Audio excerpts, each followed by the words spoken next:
बिस्मिल्लाहिर्रहमानिर्रहीम। आप देख रहे हैं मीडिया पॉइंट 071। सारे फॉर्मर प्रेसिडेंट जितने भी हैं हिस्ट्री के, वो तमाम फॉर्मर प्रेसिडेंट से उस्ताद की तस्वीर तो लगाओ। और ही साहब ये है ना, एक उस्ताद पे रही है, दूसरा उस्ताद पे रही है। ये अपनी तस्वीर दे नहीं रहे, वो वरी साहब रिजेक्ट कर देते। मैंने उनको जैसी शक्ल वैसी लोग जो हैं, और हमारे जो पख्तून हैं हम लोग खुद भी, तो उसमें दोनों की एक चीज़ बहुत मुश्तरक है, वो है मेहमान नवाजी। तो मेहमान नवाजी में हमारे सिंध, हमारे लोग, क्योंकि मैं खुद सिंध का हिस्सा हूँ, कराची रहता हूँ मैं, और मेरे बहुत सारे दोस्त हैं जिनका ताल्लुक सिंध से, इनकी मेहमान नवाजी पे हमारे पठानों की तरह।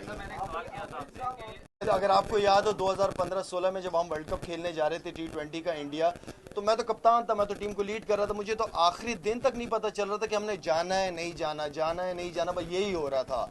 तो देखिए, इंडिया से आप के स्पोर्ट्स एक ऐसी चीज़ है जो मैं समझता हूँ कि आपस में मुल्कों के ताल्लुकात बेहतर, पाकिस्तान और इंडिया के हमेशा ताल्लुकात स्पोर्ट्स की वजह से बेहतर हुए हैं। हमें इंडिया से काफ़ी धमकियाँ मिलती रही कि पाकिस्तान टीम नहीं आएगी, लेकिन वहाँ की हुकूमत ने जब हमें ग्रीन सिग्नल दिया है तो हम जाते हैं, हम एक दूसरे को सपोर्ट करते हैं। मुश्किल वक्त में आप सपोर्ट करते हैं। क्रिकेट की जो स्पोर्ट्स डिप्लोमेसी है वो सबसे बेस्ट है।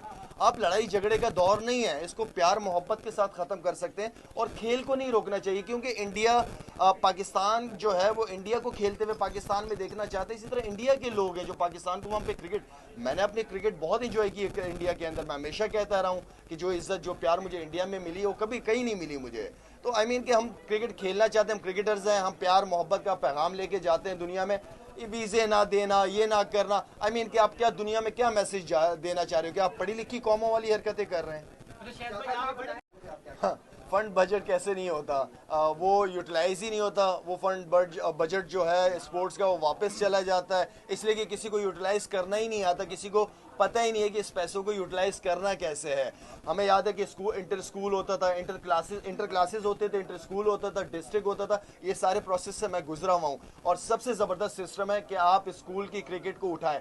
ज़रूरी नहीं है कि पेरेंट्स जो बच्चों को भिजवाए स्कूल वो डॉक्टर और इंजीनियर ही बने, ये ज़रूरी नहीं है। कुछ बच्चे टैलेंटेड होते हैं, अगर स्पोर्ट्स होगा वहाँ पे तो वो स्पोर्ट्स की तरफ चला जाएगा, वहाँ से पाकिस्तान का नाम रोशन करेगा। तो मैं समझता हूँ कि बहुत बड़ी जिम्मेदारी है हमारे सिंध के बड़ों के ऊपर, बहुत बड़ी जिम्मेदारी है कि वो स्पोर्ट्स पे ख़ास तौर पे तवज्जो दे। ठीक है, कुछ आध ग्राउंड नज़र आए, बने, सुना है, लेकिन क्योंकि सिंध बहुत बड़ा है, यहाँ के बच्चों के ऊपर सिंध हुकूमत का एक बहुत बड़ा एहसान होगा कि उनको तालीम और स्पोर्ट्स, ये दो चीज़ें इन बच्चों को दे दे। ये इन बच्चों पे बहुत बड़ा